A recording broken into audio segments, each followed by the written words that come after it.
What's up, gentlemen? Welcome back to another Packet Live. We're with the original squad here. Caleb James Delisle, Josh Berger, Jesse Berger. I am Jeremy Berger. It's Wednesday, June 4th. How you guys doing? Pretty good. Yeah, doing good. Feeling lively out there? Yeah, feeling lively for sure. Nice. Lots of cool things actually happening, which is pretty exciting. Yeah, Yeah, Josh. indeed. Let's jump into it. What's going on? Yeah, let's talk Packet. Yeah, well, we've been talking with a guy named Anon, and we've been looking at he's been interested in becoming the network steward and jumping into marketing and really kind of leading that charge for the community. Yeah, he's done a bunch of successful projects and found what we were doing through his network. And yeah, we've been talking about what that looks like and how he can participate, and he's excited about the project and the trajectory possibilities of it.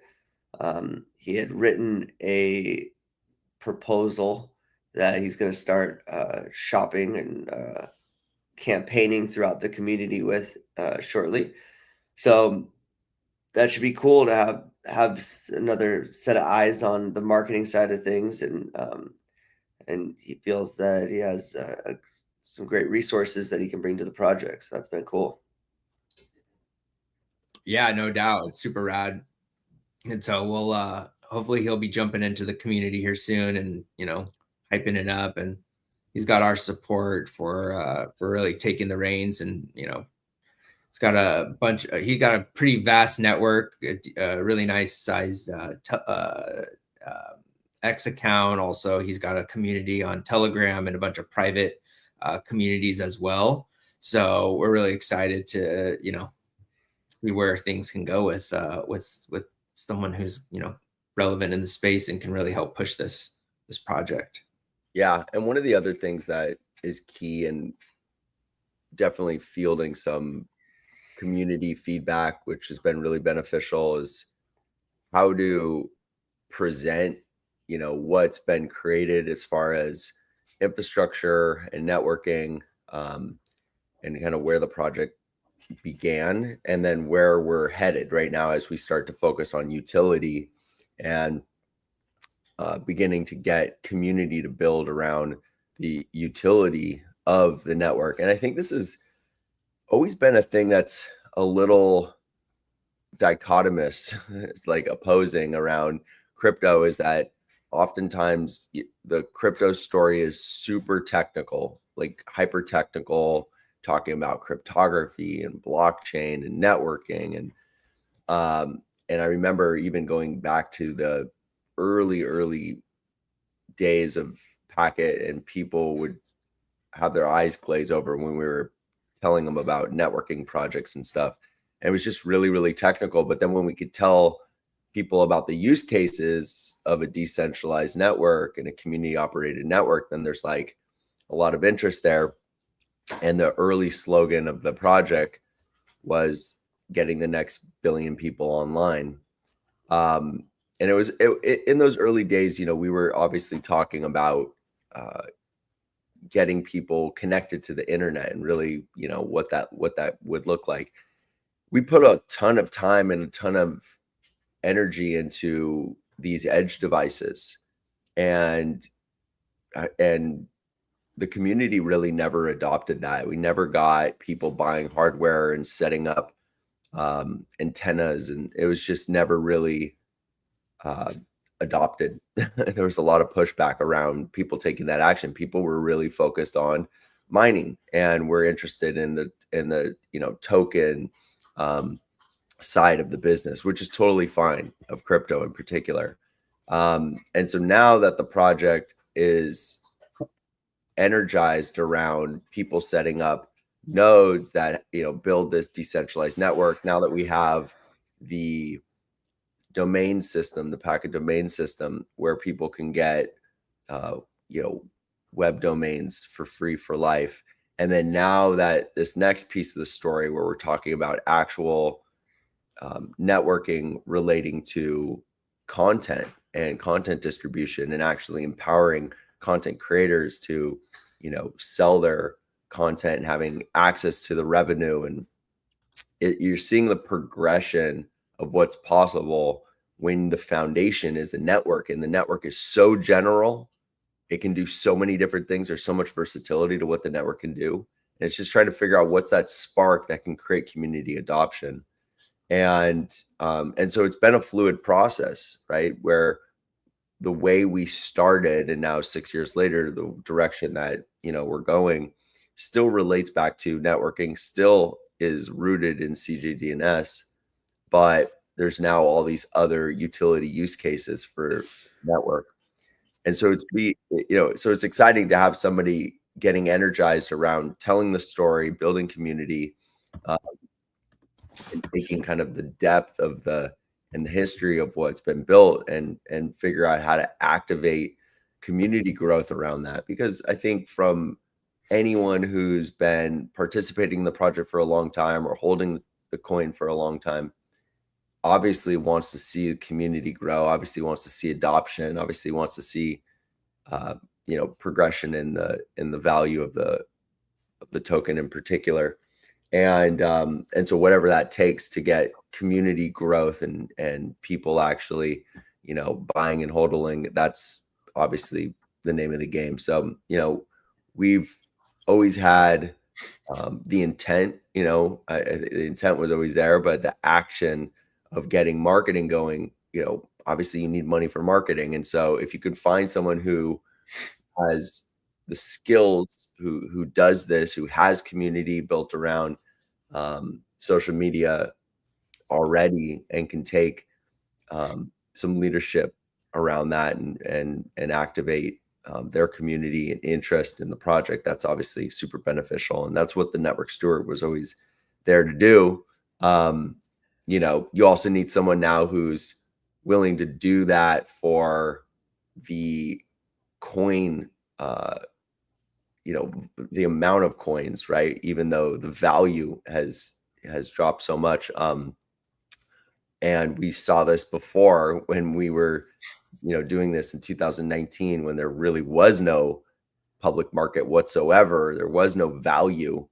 It was just like, hey, we just want to accumulate the coin, and we'll do what we need to do to build the token value. And so now we just need to take that same point of view again and get things started. So it was cool to talk to Annan and kind of hear how he wants to attack the marketing opportunity, and anybody who's passionate about it's going to get our attention. Yeah, well, I think the fact that he's looking at this project in the current market conditions and saying that he'll take it all in the coin itself just shows the commitment to making an impact.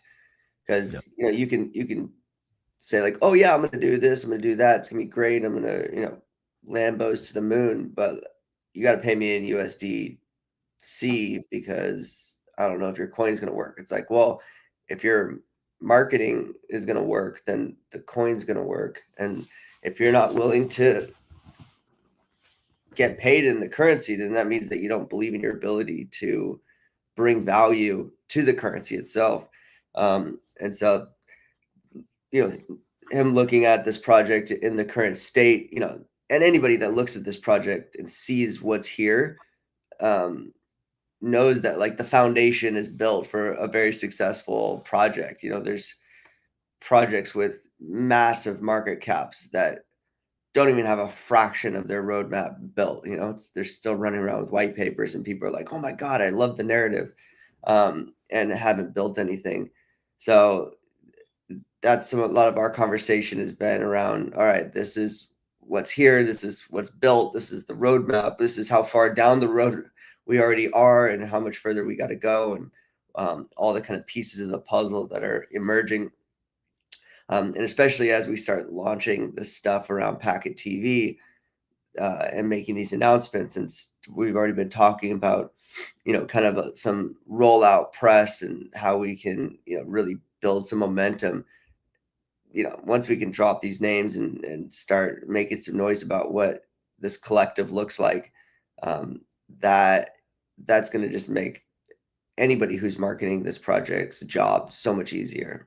Yeah, it's really a great point. And there aren't a lot of celebrity names in crypto, and the people who are celebrities in crypto are basically just early adopters who have, and you have some you could say like some big names in crypto who are the guys that have been on CNBC talking about Bitcoin for 10 years. And now their theses that they were talking about back then were accurate. I've seen some videos of people going on TV when Bitcoin was $3,000, $4,000, $5,000 and telling people just like put all your money into it. Now it's 20x and plus, and they were right, and everyone else who's poo-pooing it was wrong. Those are your celebrities, right? But that's different type of celebrity, and you'll have also like, celebrity investors, right? So you got people who have been accumulating Bitcoin in particular. There's obviously celebrities in almost every single major cryptocurrency, you could say. Like, now you got like the Brad Garlinghouse of XRP, and you got, Vitalik. But these are like either technologists or business leaders, right? That's a different type of celebrity than when you're talking about the media and entertainment space, and you're talking about, actors, you're talking about directors, you're talking about people who impact the culture, right? Well, And Sam Bankman-Fried kind of fucked that one up. We were say close. again? I said Sam Bankman-Fried really fucked that one up. We were That's true, close he did. to adopting a lot of celebrities that jumped on the bandwagon, Yeah. and then he put two in the back of their heads, and they're like, okay, yeah, maybe I should have listened to my agent and not done that one.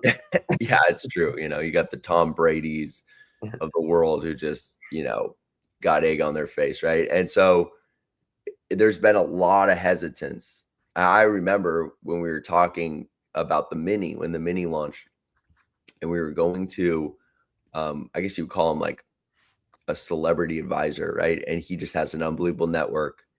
And I got introduced to him. This must have been 2023-ish, maybe 2024. And he told me that there's no way you're getting any celebrities involved in anything crypto. Like in the FTX fallout, there was just no way that no one's going to touch it. Crypto's dead, this and that. And yeah, and there was just nothing you could do about it. That was the sentiment at the time. So there was no way, there was no workaround for that. You just have to accept that, yeah, as you said, Sam Bankman-Fried just burned that bridge and really harmed a lot of people. Also did his marketing campaigns were fantastic. He was, pushing money all around, and he was getting those faces that you see on TV telling you it's safe to put your money in FTX. But the results were devastating, right? So fast forward now 3 years, and Bitcoin's done what it's doing. Also, we know part of that is the debasing of the US currencies gets Bitcoin going the other direction. But regardless of that fact, you're starting to see people come back into the story. From our standpoint on the Packet side, the story isn't even necessarily driven by cryptocurrency at all. And that's not what we're talking about when we're regarding Packet TV. It's really around networking and some of the other facets and problems that are being solved with Packet TV, what that does for creators, what that does for accessibility to content, what that does for discovery, which are all pain points within the media landscape.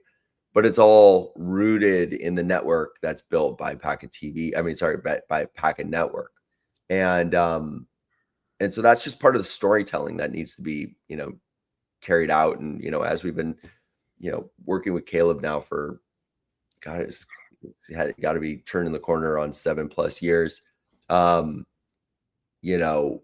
I don't think we could ever imagine that we'd be getting into this discussion with regards to utility, but it's certainly refreshing from my standpoint, because this is where the conversation began. It was always like, how do we solve these problems? And we ended up learning about CJDNS, and we ended up going down this long path and building networks and mesh and everything of that nature, and hardware, and everything like this. So it's very refreshing to see where it's arrived, but it's been a long road.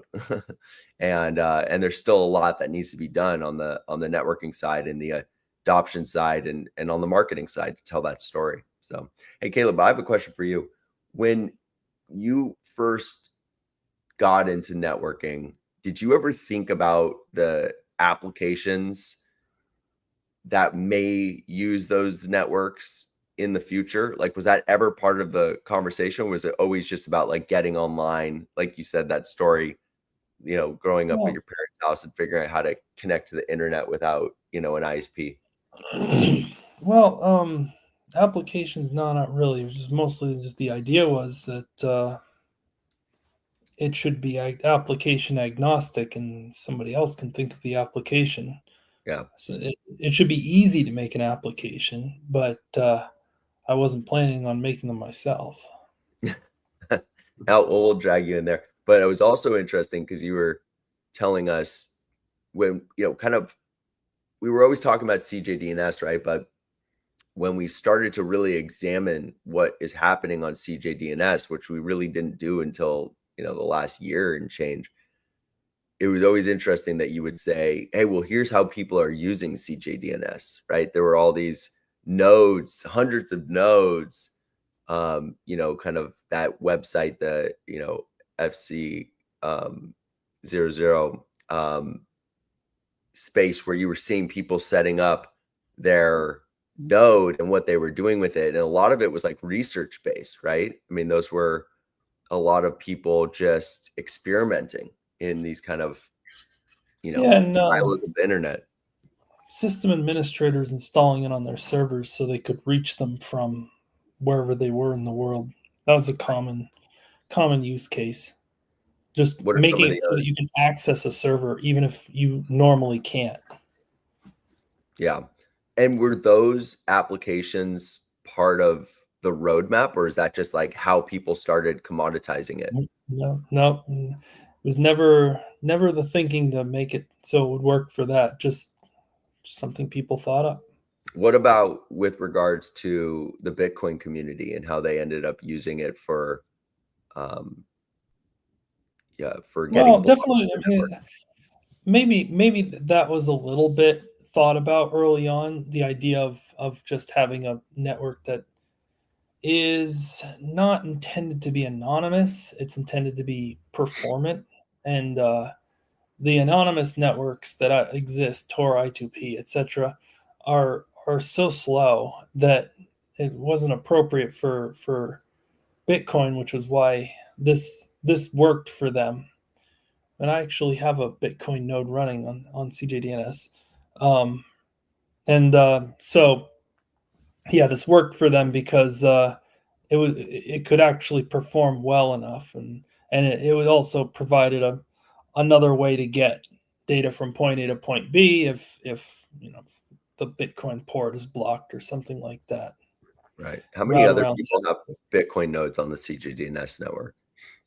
Oh, I'm only aware of about one. I would have to check. I mean, I can't know for sure, but I can only know who's actually connected to mine. I can only try and check. Oh boy, I forgot the. Sorry, I can't. I can't get the information for you because I just don't have it open. But I know mine's up and working.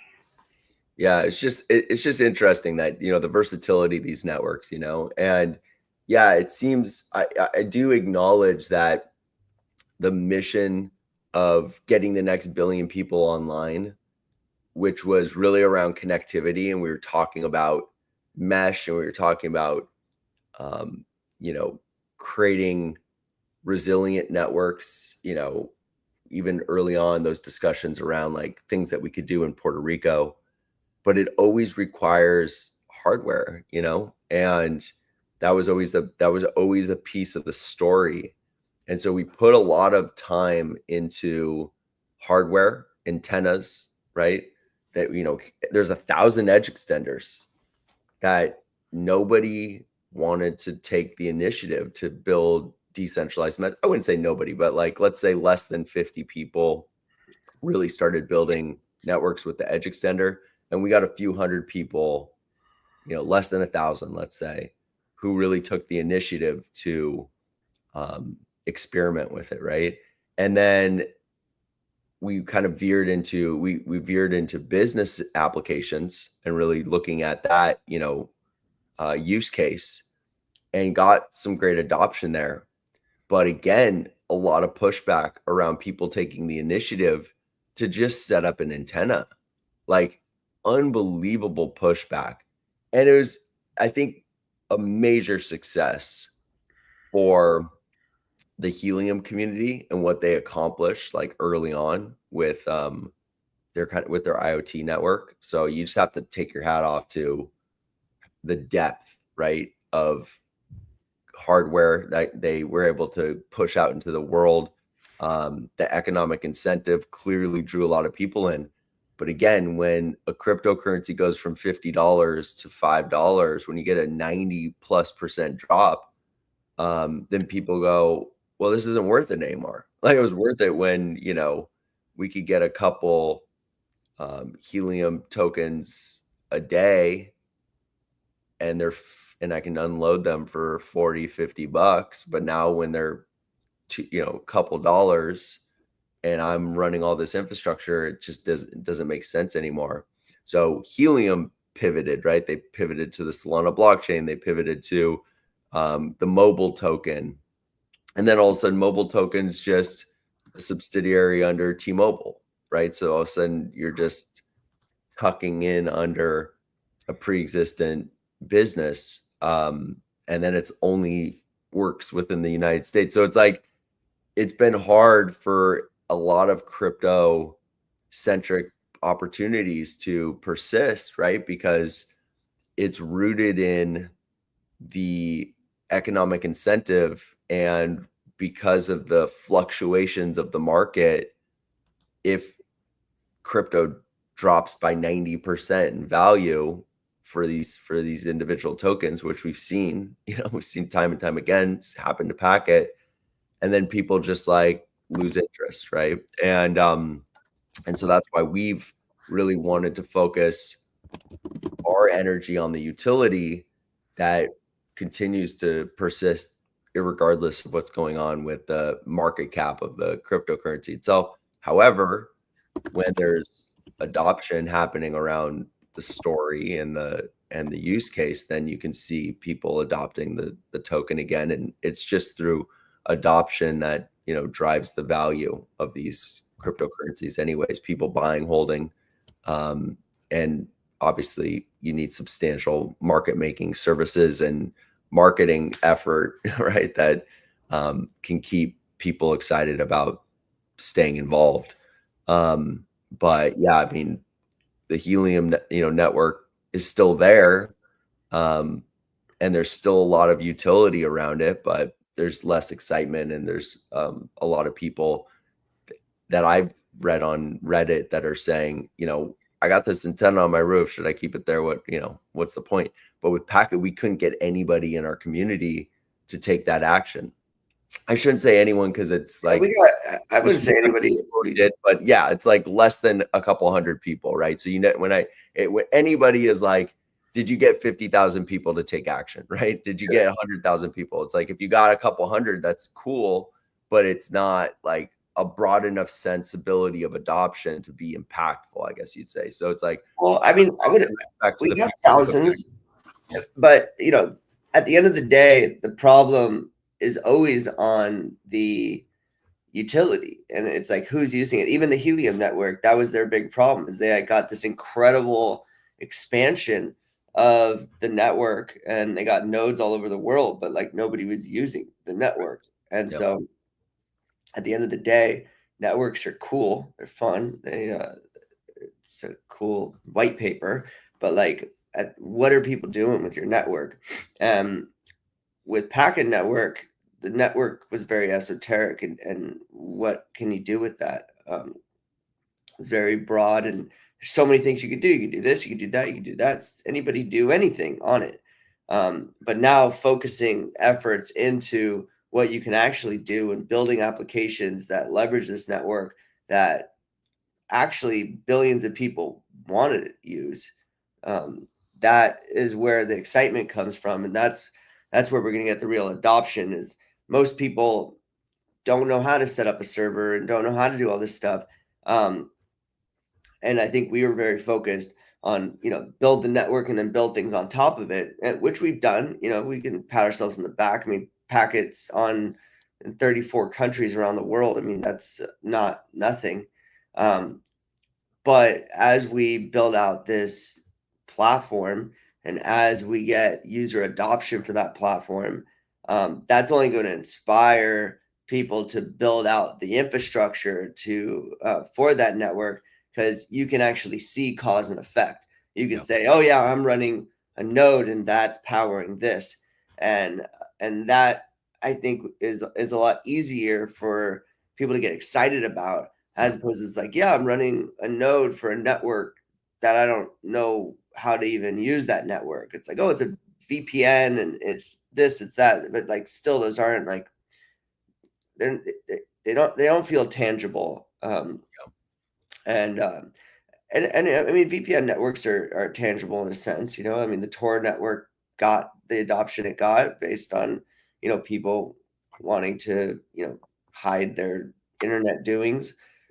And that's a narrative and a strategy, and they got great adoption for that. But now I think we get to really lean into the content side of things and providing value to audiences and to users, and letting that be the catalyst that has the network expansion and the community growth. Yeah. And it's part of it's part of the challenge with operating these crypto projects, is how do you sustain community interest, right? And I think in our case, we've been evolving the project around where the community interest could grow. And so there's certainly been, because of the versatility of the network, there's been a lot of kind of narrative evolution for sure. But now we believe that this part of the story is so minimally technical that there's a greater potential for adoption in the millions, because that's the key. Like, if you don't have, at the very minimum, right, multiple hundreds of thousands, and at the best case, millions of people participating, then it's really not that interesting, right? We have over 8 billion people on the planet. So if, a few hundred people or even a few thousand people are doing something, it's not that interesting. If you can get like real adoption around something, that's where the excitement begins to, percolate. And so when we're talking about content, when we're talking about media accessibility, and use cases for the network for that matter, all the way down to just like having a free website and what you can do with that website. Sure, talking about content creators, that's not like a huge community, but we know that the viewership side of content is, Netflix has well over 300 million people subscribed to their service. We were saying this the other day. Netflix market cap is bigger than like the 5 biggest movie studios in the world combined, multiplied times 4. It's like Netflix is that big, but you know what's crazy is YouTube is like 20 to 30% bigger. If it was spun off as its own company, it would have about a 550 plus billion dollar market cap, which would be about 20 to 30% bigger than the market cap of Netflix. So that's how big YouTube is. And it's a global network, right? And so we're not coming into the space saying, oh, we're just going to dethrone YouTube or we're going to, be bigger than Amazon. No, it's not about that at all. Those are incumbents, the biggest incumbents of the world, right? Apple, Amazon, YouTube. You're not just going to come in and impact those businesses anytime soon. But there's real value around giving creators that are using those resources additional revenue streams where they get to participate direct to audience in the revenue direct to audience. It's kind of a B2B solution for content creators that benefits content creators. And then on the audience side, providing them with an opportunity to access content in a unique way that helps with the discovery problem. And the discovery problem is a serious problem that we've encountered. It's kind of crept up on us as audience members. All of us, watching this, we're all audience members. I would venture to say everybody knows what YouTube is at this point and uses it, whether they're on YouTube every single day. And I think a lot of people are finding themselves now using YouTube every single day. Or they just use it incidentally, right? Where it's something you're researching and you end up on a YouTube video. But there's a discovery problem in particular when it comes to watching mostly long form content. Like when you sit down at your TV and you're like, let's watch something. You now have so many subscriptions, you don't really go like sitting down at your evening television to go watch YouTube. That's not really where you go and, consume content. And because most people have 3 to 6 different SVOD subscriptions, right? It's like, where do you go? Are you going to Apple TV? Are you going to Amazon Prime? Are you going to HBO or Hulu or Netflix? Like, where are you going to go to watch content? And once you get there, what's that experience look like? Are you just flipping through one sheets and watching trailers and trying to figure out what's hot right now or what's new and are you watching a documentary? Are you watching a movie? There's a discovery problem there. And so our focus right now with PKT TV is just to offer a streaming solution that's free and is curated, personalized to the individual. And that creates a whole symbiosis between content creators, library rights holders, and audience members that are just looking for content to watch. And we feel that we can bring forth a really exciting solution with PKT TV that will make it easier for people to just like land on a platform and watch content. Obviously, we have to drive adoption. And so we brought on some marketing partners that are just killing it. Last year did over 17 billion views on YouTube in particular, and using that marketing engine to empower PKT TV for adoption. So that's really, really exciting. And they're not just like only known for doing adoption on YouTube, because you could argue, well, it's not hard to get billions of views on YouTube because everyone's already there. But they've also been responsible for drawing marketing to theatrical releases, even indie films, which is literally one of the hardest things. Like you could argue not hard to get someone to go watch a Marvel movie, but if it's like an indie movie that nobody's heard of, how do you create awareness and get people to go take action and watch that content? It's hard. And they've been incredibly successful with that type of campaigning. And then they're also hired by the Amazons and the Netflix of the world to move people from social media platforms to go watch content on these major media platforms like Netflix and Amazon, who still needs eyeballs to come watch individual pieces of content. Because, for example, Amazon Prime has 20,000 pieces of content on the on the movie side. But how do you get them to go? You're only can put 6 tiles on your homepage at a time. So you get people to go watch the other, 20,000 pieces of content that are up there? So you still need to market, you still need to push audience members. And so this is kind of the alchemy that needs to occur. And this is where we can get a lot of people that are non-technical, that are just interested in the discovery problem, that want to watch things that are free, don't want to pay for things, don't want to pay for another subscription, where we can start to get some adoption there. So bringing on also business leaders to be a part of Packet TV, the coalition that we've been building is insane, like very exciting. Business leader exciting. We haven't begun landing the celebrity names, but we have conduits to those names at the right time. We're starting to begin those conversations right now, and intentionally plan to have real celebrity names involved with Packet TV that are curating channels and helping promote the launch of the network in 2026. And that will all, benefit what we're doing at the network level as well, because we view that, and obviously it is foundational to both the story and the technology. So that's really the roadmap that we've been putting forth. We do have some work to do to update this stuff on the website, and there's definitely been quite a bit of evolution. We haven't been taking the time to reflect all these pieces on the website yet. So there's I wouldn't call it an overhaul, but an update for sure, with regards to text and roadmap and of the sort like that, that's needed. But these community roundtables that we've been doing every single week, and I'm kind of proud of ourselves that we've been so consistent with it, even when we're fatigued, we're just talking about it in real time.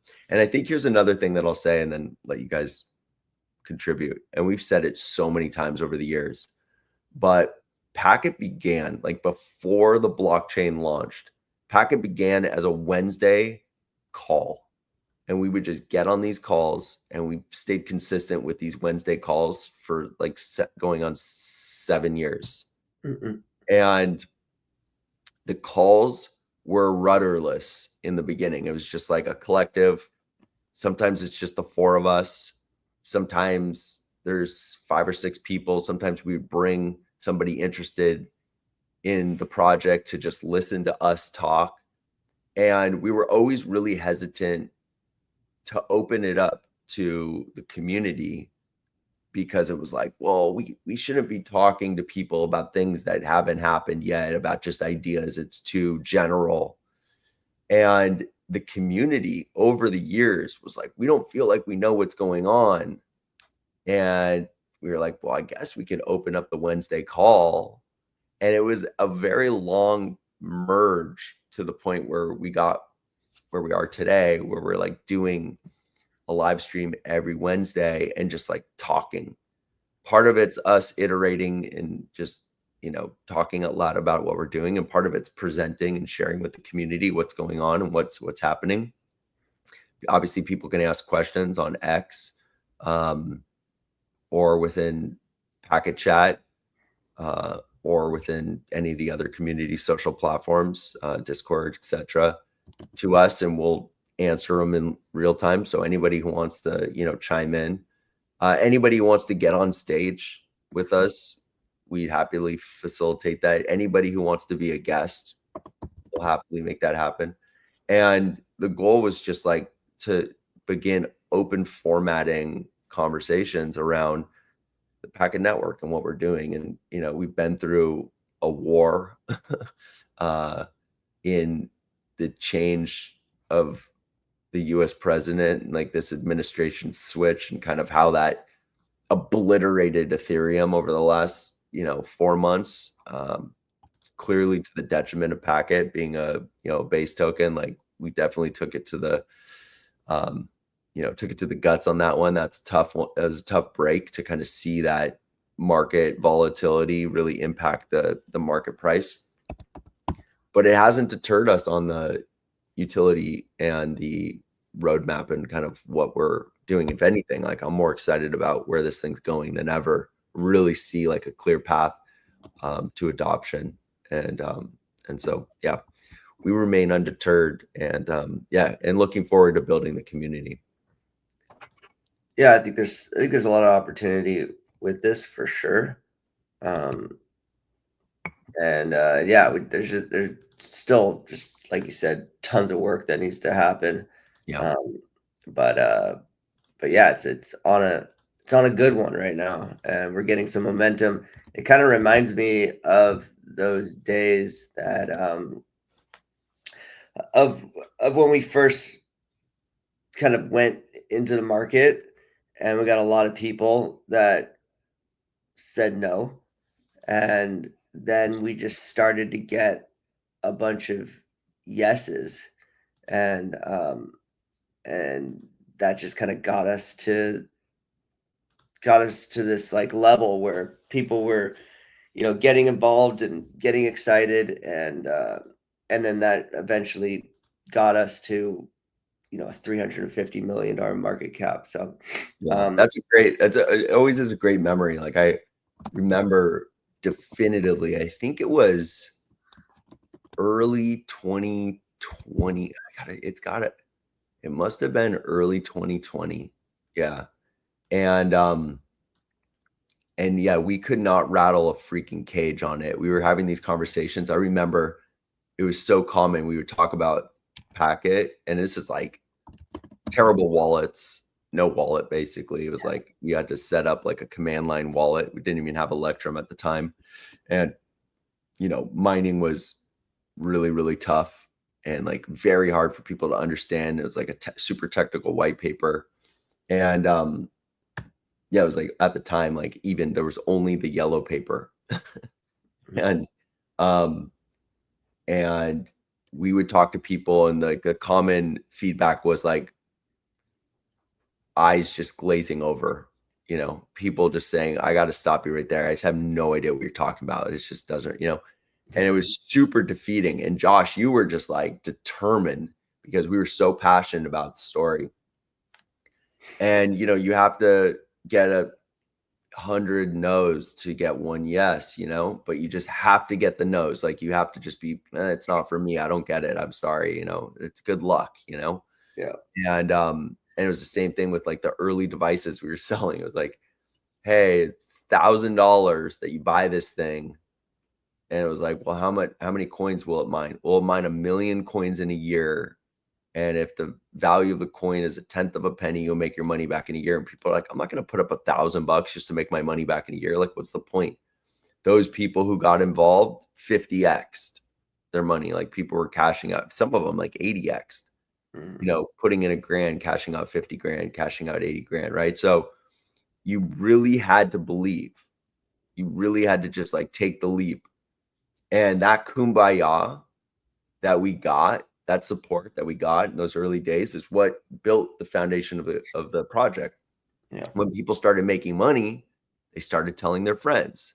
And that's where we saw that early pop of adoption, right? Where the market cap started exploding. Now, the problem we had at the time was the coin wasn't trading on any exchanges. And it was a mistake to not just get it on like Hit BTC or like one of these like early easy exchanges. I regret that. I wish we just like did. We always like, we need to be on a big exchange, and we just ended up getting effed over by these big exchanges that are just all, either very difficult to get on or like frauds. And we struggled with the, listing process for sure. And that, I think hurt a lot of the momentum. I know it hurt a lot of the momentum, but sticking with it and seeing where we are today, which is basically our, coming out of our third bear market with this project, the utility use cases are better than ever. The story's better than ever. The website's better than ever. The wallets are better than ever. It's easier than ever to participate. So, getting that next group of people. And I mean, I always wish that, the legacy folks would like get activated, but it's not required. It's getting that next group of people that are like, fuck, this is cool. We should jump in. This is exciting. I love this story. I love this narrative. I love this utility, that next group of people, let's say like the first 100 people that come in going forward, and then how that grows is really going to be where the success of this project now lies, like for going forward. And if we could get the 1,000 or 2,000 or 5,000 people that touched this project over the last 5 years to jump in, that would be great. I think some of those people will come back when they see the coin value pop, right? When it's back up over 10, 20, 30 million, they'll go, oh shit, this is crazy. We should jump back in. So that's great. But also the people who jump in right now that are going to get that first 20x, that are going to get that 50x, like those are the people that are going to tell their friends, and it's going to be the exact same replay of what happened in 2020, 2021, right? So we know that's possible. And I've had people say like, it's hard, really hard to get like an old token to pop again. And that is true, but it's also really hard to get a new token to pop again or to pop, it's like you got thousands of new, shitters getting, rolled out on Pump Fund every single day. Like, how do you get them up? Packet has more going on than 99% of all those projects, like even $50 million shitters that got such a great narrative. Oh, I'm watching this one project pop off right now. It's like a $50 million market cap. And the entire narrative is it's Pepe's dog. That's the narrative. People are like doing live streams talking about how it's such a sick narrative. Oh my God, this thing's going to $1 billion. It's Zeus's dog. Like literally, that's makes sense. It just clicks. It's like, what's the utility? Bro, it's going to have crazy utility. No, it's not. All you're relying on is influencers tweeting about it, getting their community to buy it, and it could go to $1 billion. Like that could happen. It should be at least 10% of Pepe, and Pepe went to 5 billion. So it's like at least a $500 million market cap. It's like, yeah, that could happen. But there's absolutely no utility for that. Like, what are you going to buy a t-shirt with the crypto? Like what's the utility, Buy a t-shirt company. People are going to get rich off it. I've already seen people who called it at like 3, 4, 5 million that 10x their money on it, right? So that's what's possible, and they've done that in just a couple of weeks. That's what's possible with any crypto. But like Packet's got more going on for it than literally 99.9% of all the cryptos out there. And we've just really struggled to get that story out there, right? So getting some strong marketers, getting some influencers, getting some people, some celebrity folks, both on the technology side and on like the actual celebrity side involved. We know that has an incredible impact. So yeah, we're undeterred. We'll just keep banging on it. And over this year for sure, there's going to be some great, some great opportunities for this thing to pop, and we'll just keep rolling on it. So anyways, and we'll be here every Wednesday talking about it. Every Wednesday, same time, same place. Yeah, awesome. Well, thanks guys for being here today and joining in on the conversation. For everyone who's on, like, retweet, follow the community, be updates every week. And if you have questions, just jump into the community, and we'll be here to answer them. Hell yeah. Cool.